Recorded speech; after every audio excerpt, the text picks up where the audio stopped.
एक छोटे से गांव में एक साधारण रसोइया रघु रहता था। रघु का सपना था कि वह एक दिन ऐसा भोजन बनाए जिसे खाकर लोग न केवल तृप्त हों बल्कि उनका जीवन भी बेहतर हो जाए। रघु को खिचड़ी बनाना बहुत पसंद था। वह दिन रात खिचड़ी बनाने की नई नई विधियां खोजता रहता था। लेकिन एक दिन उसे एक प्राचीन किताब मिली जिसमें खिचड़ी के बारे में एक रहस्यमयी कहानी थी। किताब में लिखा था कि जो व्यक्ति जादुई खिचड़ी बनाएगा वह न केवल अपना बल्कि दूसरों का जीवन भी बदल सकेगा। रघु ने यह पढ़ते ही तय किया कि वह इस जादुई खिचड़ी को बनाएगा। किताब में एक विशेष विधि दी गई थी जिसमें खास मसाले, चावल, दाल और कुछ जादुई सामग्री का प्रयोग किया जाता था। रघु ने सबसे पहले जंगल में जाकर एक विशेष फूल और जड़ी बूटी जुटाई जो किताब में लिखी गई थी। इसके बाद उसने चावलों और दालों का चयन किया, एक एक चीज को ध्यान से पकाया और उस पर जादुई मसाले डाले। जैसे ही खिचड़ी पकने लगी, एक हल्की सी आभा उससे निकलने लगी।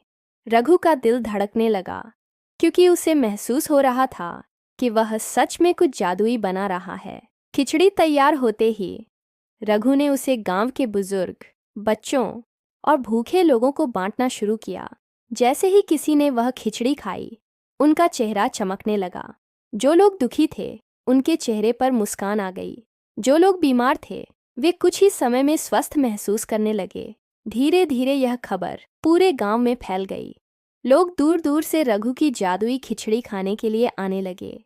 एक दिन एक साधु बाबा गांव में आए। उन्होंने भी रघु की खिचड़ी के बारे में सुना था।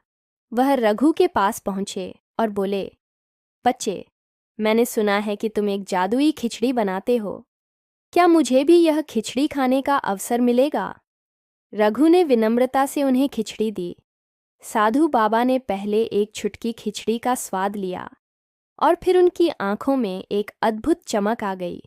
उन्होंने रघु से कहा, यह खिचड़ी केवल स्वादिष्ट नहीं बल्कि एक दैवीय शक्ति से भरी हुई है।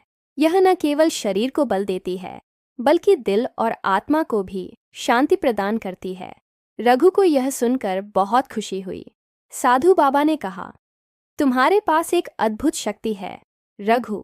इस खिचड़ी को तुम सिर्फ खुद के लिए नहीं बल्कि सभी की भलाई के लिए इस्तेमाल करो।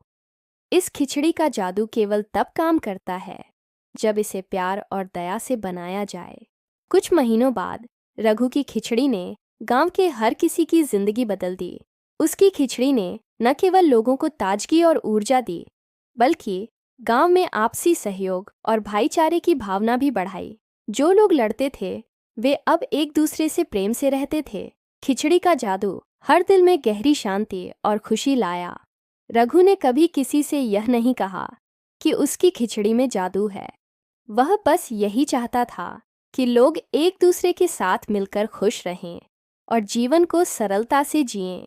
और सचमुच रघु की खिचड़ी ने न केवल गांव बल्कि आसपास के कई इलाकों में सुख, शांति और समृद्धि की लहरें भेजीं।